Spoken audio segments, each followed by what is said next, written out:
Oh, hello, folks.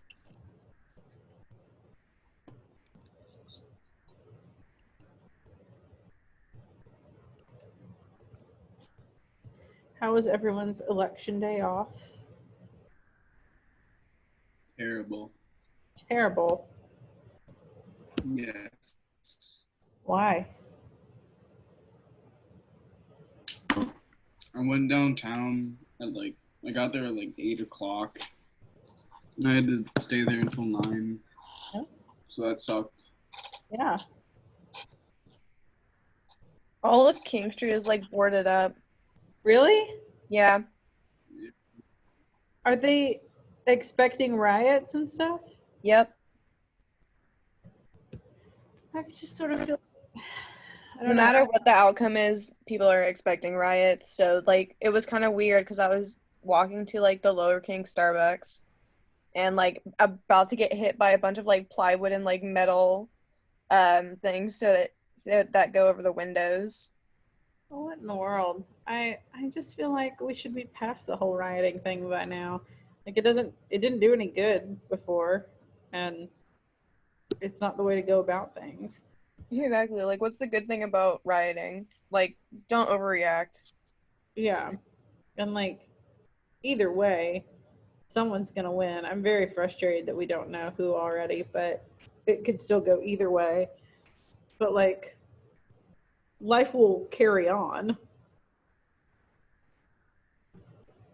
Yeah. I have a feeling that the rioting would probably more, I guess, malicious if if Biden won. Yeah. Just because the riots that kind of happened from a couple months ago. Those were just like a kind of like a few bad people who wanted to capitalize on the injustices that were happening, and Right. then not to mention the way that police kind of handled it, that kind of incited more violence to come out of it. So, Yeah. 100%. Plus, I do feel like, and maybe this is definitely like a generalization, but I do feel like liberals tend to be more pacifists and wouldn't want to like have a violent riot. yeah, Not a hard and fast rule, but it just kind of tends to be that way. Okay, well, since we're talking about violence and nonviolence, what a great segue into uh, Dr. Martin Luther King Jr. and his letter from Birmingham jail. Hope everybody got a chance to read it. Um, by the way, I have not started looking at your essays yet, but I will start that tomorrow. you're not missing much. Yeah, I saw your comment. I'm looking forward to it though. Okay, so this is a letter from MLK when he was in a jail in Birmingham. I've been to Birmingham one time, and you can do like all these tours and stuff. It's kind of cool to see like different landmarks. I would like to go back and spend more time there. It was like very busy, and the traffic intimidated me. Um, how would you say he kind of characterizes his visit to Birmingham? What's his what's his concept of nonviolent resistance? What does that look like to him? Um, I'm not sure if this is the answer that you're kind of intending on getting back, but he does mention like unlawful scenarios. So like if laws are enforced on people who cannot vote to change those laws, he said that those were uh, major injustices. Trying to find where he said that. Did anyone else notice Yeah. that a lot of the O's, like if an O starts the word, like it's a little bit lower than the rest of the letters? I can't say I did notice that. Now I'm looking for an O. Well, only ones like on the third page at the bottom of the first paragraph. There are three of them in a row that are lower, one of our.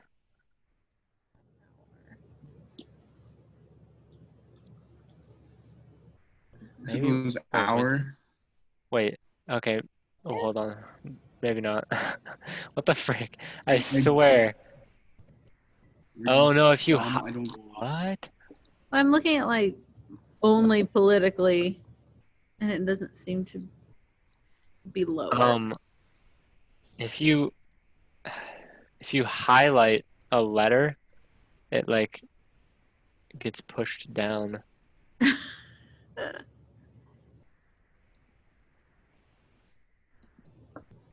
I don't know that mine is particularly doing that. Could you be I swear. What? Could you be hallucinating? I'm not. It just happened. I'm not seeing it. It doesn't happen every. See, you Well, can't. no, I don't. You can't. But it's definitely happening every once in a while in random places. I don't It's weird. see anything. Whatever. I feel like you always notice these things, like tiny little indiscretions that like don't actually matter in the grand scheme of things, but just like bother you. I don't. Now it's not happening anymore. I don't know what to tell Ugh, you. whatever. Ugh.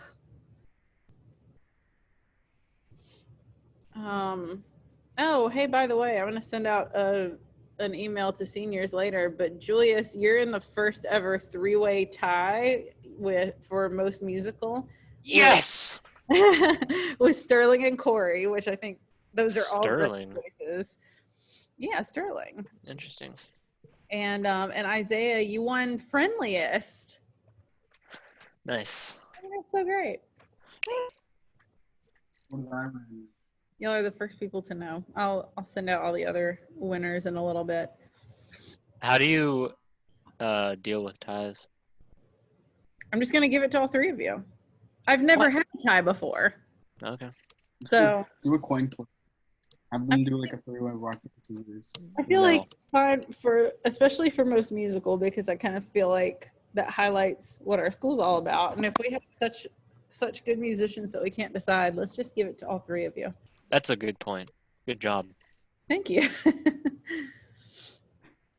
Okay, back to MLK. Yes. Before we started talking about the O's, oh yeah, Tom was talking about laws that are enforced on. Can you say that again? Basically people who cannot like vote to change the laws. Yes. So like, segregation laws basically. Yeah. Various unjust laws is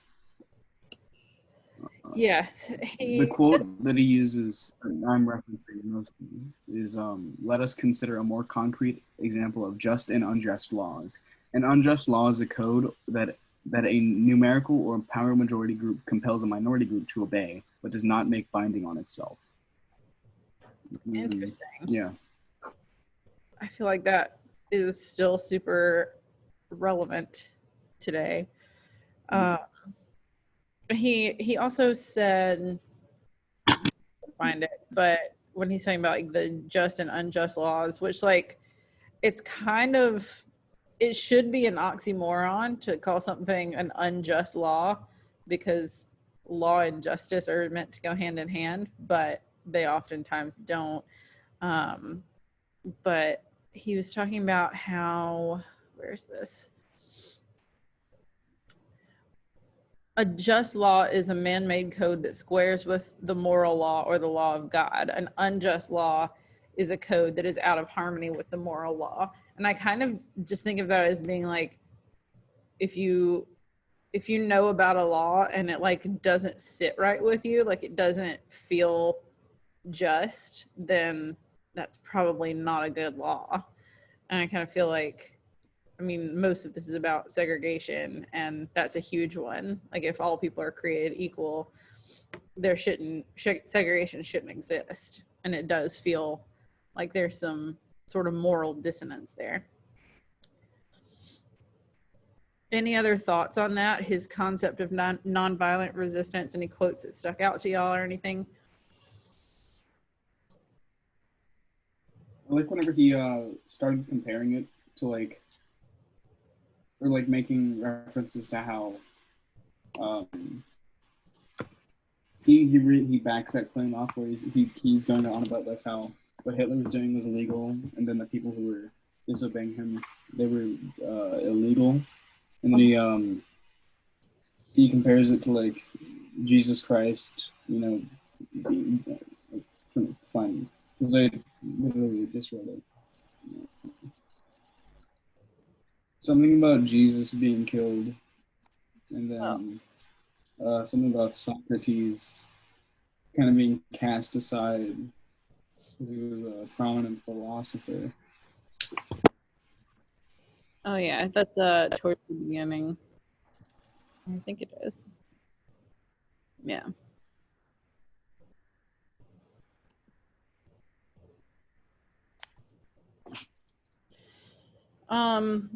What is his? How would you characterize his tone in this letter? Well, just answer that, and then I'll go from there.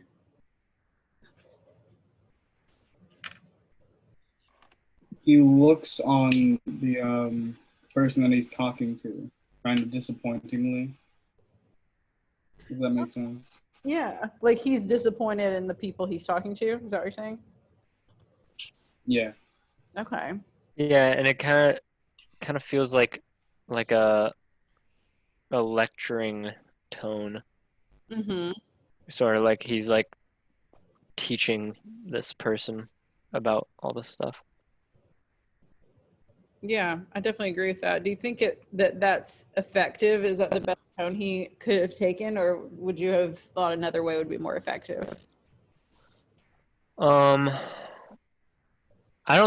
think it was good because like it seemed professional and like he couldn't in his position I think being more aggressive would have been a bad idea.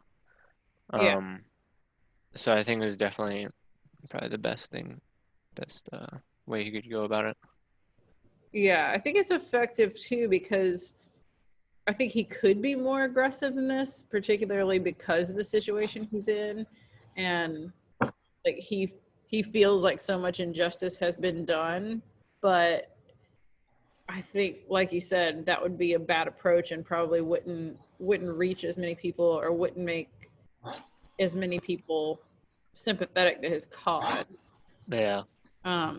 He kind of wrote it in response to 8 clergymen who had already criticized him.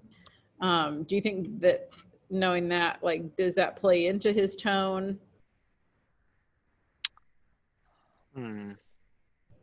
Maybe. Yeah. Yeah. Because it feels like sort of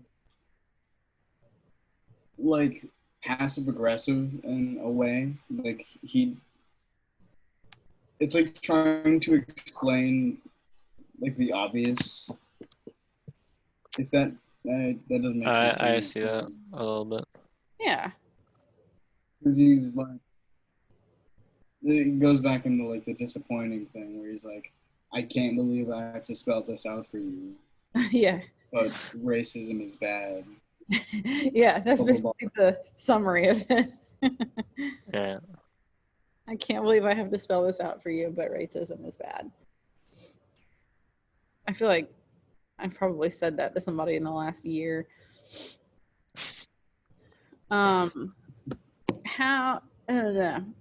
Those of you who were in AP may remember the terms ethos, logos, and pathos, which frankly I'm sort of tired of at this point. Amen. But let's talk about them for a second. Oh my God. How does he use those? And let's remember, ethos is establishing his own credibility. Logos is appealing to the logic of the audience, and pathos is appealing to their emotions. So how does he use those? Or Uses like an astounding amount of logos, just because he like kind of semi-cites so many different scenarios. Yeah. It's like a tongue twister. But like he quotes like a ton of niche things. He references things like Socrates and Jesus and Adolf Hitler, the, the three amigos. But As they're known. True. yeah. But, it's very like it's you're wrong, and let me tell you why you're wrong. And then he kind of links like 13 different Wikipedia articles where he's like, yeah, you're wrong. I'm right. You suck. The But footnotes. it's very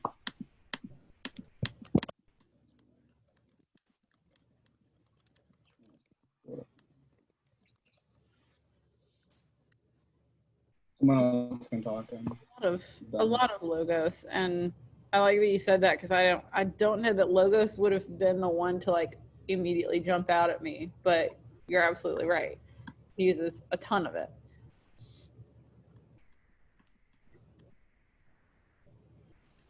Okay, so what about ethos or pathos? Or as the video I showed my AP class would say, pathos. What? Yeah. You guys actually watched that too, but it's been a long time. Ethos, logos, pathos. I feel like it was somewhere like building credibility. He in the beginning somewhere he mentions that like he's the hold on freaking net. He what was his name? He's the yeah. I have the honor of serving as president of the Southern Christian Leadership Conference. Mm-hmm. And yeah, he just mentions his role a lot in the beginning. Yes, he does. So he's kind of establishing that he's not just some Joe Schmo off the street whose opinion doesn't matter. He does have some credibility here. Yeah. Another thing that adds to that credibility is he explains why he's in Birmingham in the first place. Mm-hmm. Yeah. Because injustice is here.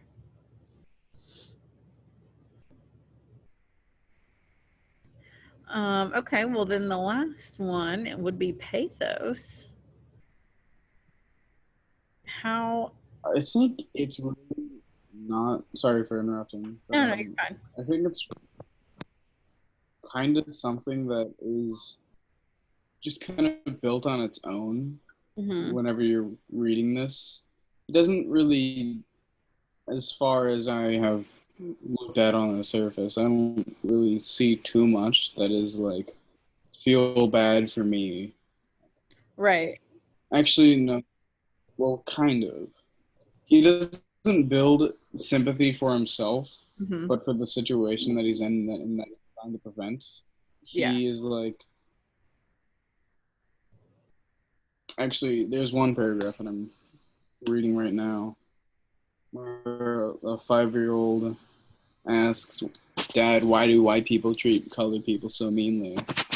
And like things like that can build faith. Yeah, 100%. Anytime you throw a kid in there, you'll build some pathos. I also noticed at the top of page 2, or like the first couple paragraphs, there are several examples of where he says like, we've asked ourselves the question, or you may well ask yourself, and kind of like asking the audience to reflect back on the situation, or like think what they would do if they were in someone's situation who's like struggling with this. And I think being able to like put yourself in that position, or like ask yourself the question as if it were more real to you, definitely helps build a sense of pathos and make you think about like what emotions you would be experiencing in their position. I mean, yeah, like I think it's good like that he only used like pathos in like a third person point of view, I think. But like in a first person point of view, I think that just wouldn't be appropriate for the context, I guess. So Yeah, I kind of agree with not a you. lot. It's because it's not. Sorry, I'm interrupting you. Go ahead. Okay. No, I'm finished. A couple of you guys have actually been like cutting in and out a little bit, so I think you're done when you're not, and I don't know what the deal is. I'm sure it's on my end, but if I interrupt you, I apologize. Either Julius or Tom, I don't remember which one of them, said earlier he's not asking people to feel sorry for him, and I think that kind of plays into what you're talking about, Sarah. Like if he was using pathos to get them to feel something for him, it would be a very different effect and maybe not as powerful. But since he really like turns the attention away from himself, and talks about all the people that this is affecting and asks us, the readers, to put ourselves in that position. I think that's a really effective way of using pathos. Not the most obvious way, but a really effective way. Okay, I think this is really like the last question that I have, but it's a big one. Are there laws that you can think of, and this could be past or present, but laws that you think would merit the use of nonviolent resistance? Like, are there laws that you think should be stood up against?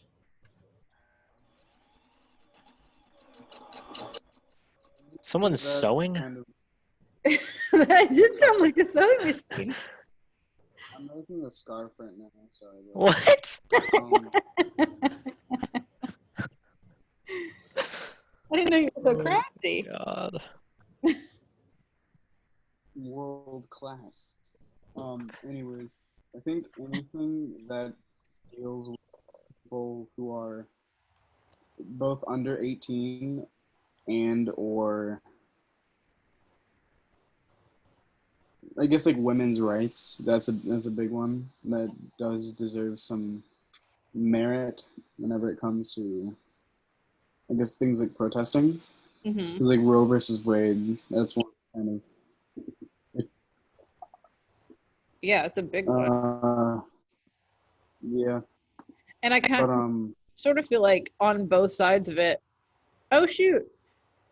Joe Biden won Wisconsin, for the record. I've been like refreshing every so often.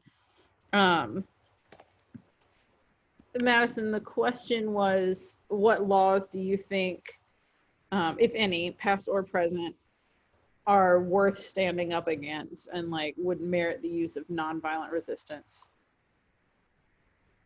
also Joe Biden is in the lead for electoral votes by almost 30 so far. And he has the popular vote. Yes. If he, now that he's won Wisconsin, if he wins Michigan, he will win. If he's probably going to win Nevada, but that's not a definite win. If he wins Michigan, it will be a definite win. And he's in the lead right now, but not by much. I can't stop refreshing it. Like, I've been so stressed about it all day. Madison said the Second Amendment gun safety law. How would, how can I ask this? What exactly do you think is worth standing up or like would merit? It's kind of funny that we're talking, funny in an ironic way, not a haha way, that we're talking about nonviolence for a gun law. But can you explain that a little bit further?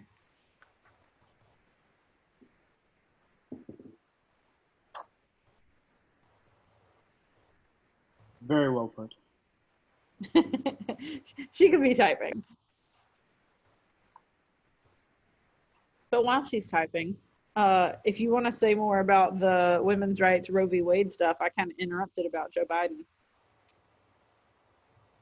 I think in scenarios like that where it doesn't come down to a vote that people can make, Yeah. like that should not be something contested.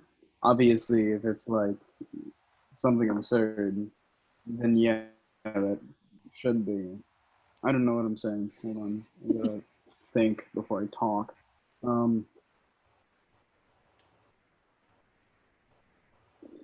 Things that people just can't vote on. Or things that are important to the lives of everybody or everyone that's affected that, that they can vote on, like injustices like that.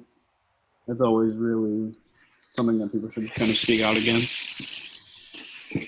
Um,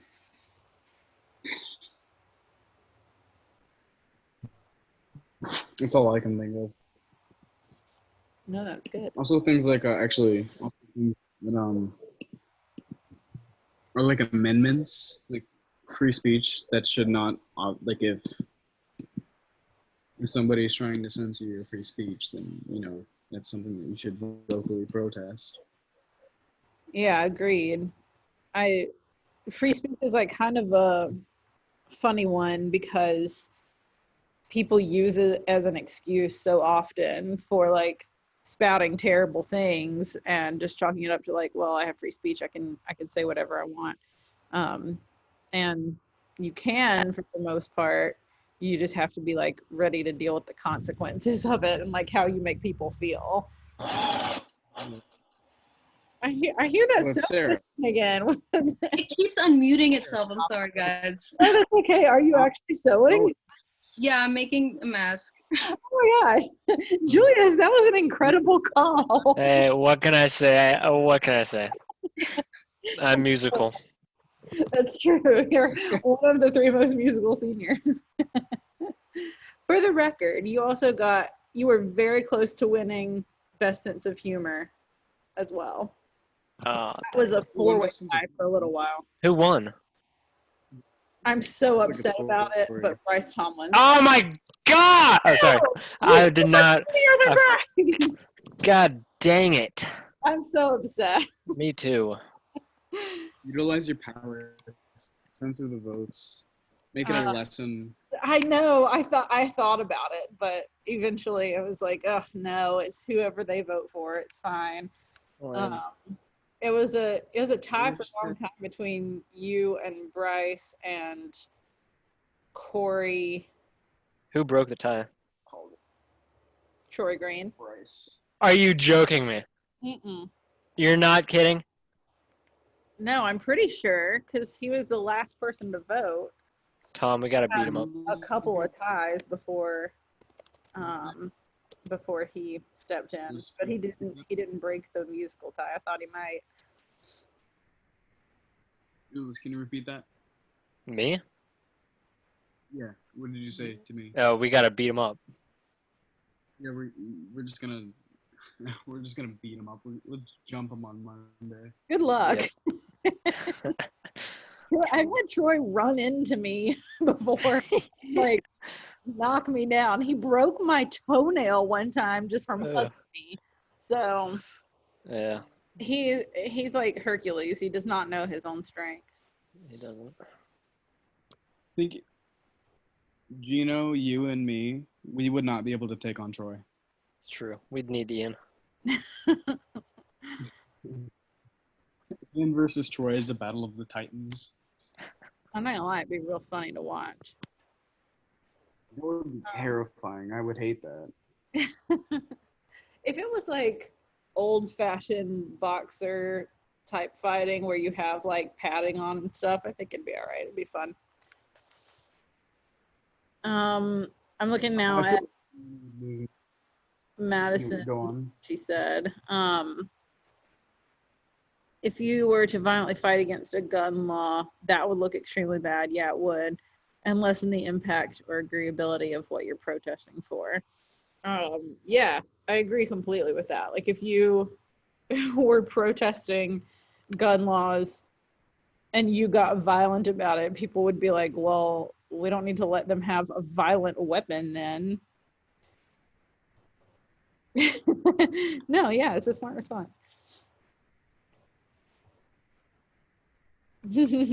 Fully intentional. I feel like somebody was saying something before I started reading Madison's response, but I don't remember. Oh yeah, things that have like already been done positively, or like a positive change, like gay marriage, stuff like that. Mm-hmm. Like there are lots of, I guess, tensions revolving around that since Amy Coney Barrett has been inaugurated. I don't know if that's the right word, into the Supreme Court, but stuff like that. Things that have very clearly made a positive change to society. Those should not be revoked on basis of you don't like it. Right. And all the, well, gay marriage and a few more laws I can think of were really passed. Like there wasn't really like a violent effort on behalf of the people who were trying to get that accomplished. There may have been some violence on the other side of it, but you know, eventually, like if a group has won the case that they're fighting for, or like the cause that they're fighting for, and like in the case of laws, it's usually done through nonviolence, which I think kind of speaks to the effectiveness of it. Yeah. It's actually like this is the second thing about nonviolence that that I've done this week for class, because in my AP class we read, y'all are not going to remember this because it's not really one of the more memorable ones, but we did a rhetorical analysis of an article that Cesar Chavez posted on the anniversary of MLK's assassination. So he like quoted him a lot, and referred back to all the stuff he had done in the name of nonviolence. And he said, if we resort to violence, then one of two things will happen. Either the violence will be escalated and there will be many injuries and perhaps deaths on both sides, or there will be total demoralization of the workers. Nonviolence has exactly the opposite effect. If for every violent act committed against us, we respond with nonviolence, we attract people's support. We're convinced that when people are faced with a direct appeal from the poor struggling nonviolently against great odds, they will react positively. And I think that that's really true. When you see people making violent efforts to make their point, they're the ones who really look bad, and it doesn't really make people more sympathetic to their cause. I feel like whenever we see people reacting with violence, it kind of detracts from whatever message they're trying to send, and you don't want to support that. But if you can see people working towards causes and using nonviolent means to achieve those, then it really does kind of help attract sympathy and support for their cause. Okay, any final thoughts on this? That's really like my last question. It doesn't feel like a speech. It might caught me off guard while I was reading it because I was trying to think of like rhetorical stuff. Yeah. So Well, it's a letter, not a speech, but I mean, they both work this sort of the same way. What was the thing that I noticed a little earlier when I was rereading this? I was like, oh, that's a thing you could talk about if you're doing a rhetorical analysis. I think like the rhetorical questions that he uses that I was talking about before, when he like asks you to put yourself in those positions, like repeatedly ask ourselves these questions. You may well ask. Those are good rhetorical strategies. He says, my friends, I think a couple of times. I think his tone, we kind of talked about his tone. That would be something to talk about. You don't have to analyze this because you have other options, but you will be doing a rhetorical analysis. I think you're picking one of the four: him, Malala, Obama, or Trump. Your discussion posts for this and for Malala are due on Friday. Tomorrow we'll spend the time working on quizzes. I think most of you have done one attempt on most of the quizzes, but obviously tomorrow in class, if you want to know which ones you got wrong, I can help you there. Any other final thoughts about this?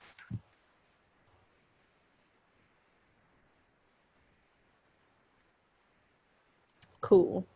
Well then, we have 13 minutes, but I'm good to call it a day if you guys are.